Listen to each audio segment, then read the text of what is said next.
जिस मनुष्य के अंदर ज्ञान की कमी और ईश्वर में श्रद्धा नहीं होती है, वो मनुष्य जीवन में कभी भी आनंद और सफलता को प्राप्त नहीं कर सकता।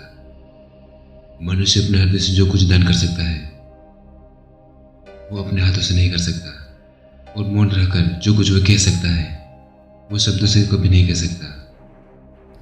ईश्वर ने हमें जो कुछ भी दिया है, वही हमारे लिए पर्याप्त है, और यही एक अटल सत्य भी है।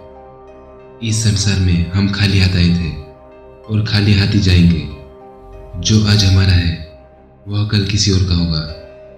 इसलिए हम अपने जीवन में जो कुछ भी करते हैं, उसे पूरी श्रद्धा के साथ अपने इष्ट देव को अर्पण कर देना चाहिए।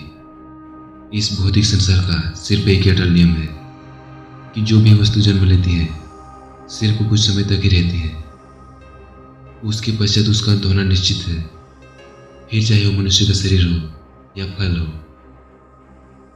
इंसान को जीवन में अपनी इच्छाओं के अनुरूप जीवन जीने के लिए जुनून की आवश्यकता होती है, वरना हर इंसान की परिस्थितियां तो हमेशा विपरीत ही होती है।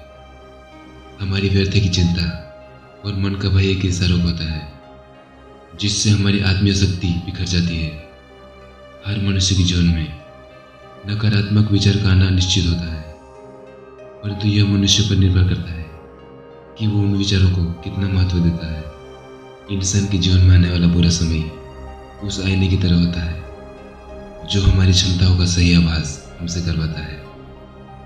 जो बीत गया उसका दुख क्यों करना, जो है उस पर अहंकार क्यों करना, और जो आने वाला है उसका मोह क्यों करना। इस पृथ्वी की हर सुगंध की मधुरता में मैं ही हूँ।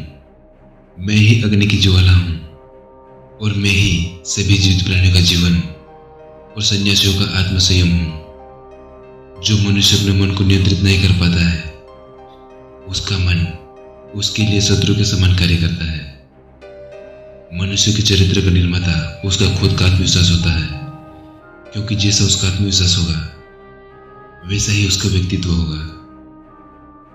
हर वह मनुष्य जो अपने पूर्ण विश्वास के साथ अपने देवताओं की पूजा करने की इच्छा रखता है, मैं उस मनुष्य का विश्वास उसी देवता में दृढ़ कर देता हूँ। ईश्वर की शक्ति मनुष्य के होश, भावनाएं और मन की गतिविधियों के माध्यम से सदा उसके साथ रहती है। जो मनुष्य सदैव दूसरों पर संदेह करता है, उस मनुष्य को किसी भी लोक में प्रसन्नता और सफलता प्राप्त नहीं हो सकती। बुद्धिमान व्यक्ति अपने द्वारा किए गए कर्मों को और अपने ज्ञान को हमेशा एक ही रूप में देखता है। बुद्धिहीन व्यक्ति के लिए सोने और गंदगी में कोई फर्क नहीं दिखता। मैं अपने कर्मों से बंधा हुआ नहीं हूँ, क्योंकि मुझे मेरे द्वारा किए गए कर्मों के प्रतिफल की कोई इच्छा नहीं। ईश्वर से की गई प्रार्थना से इंसान की परिस्थिति बदले या न बदले, लेकिन उस प्रार्थना से इंसान के चरित्र में बदलाव जरूर आता है।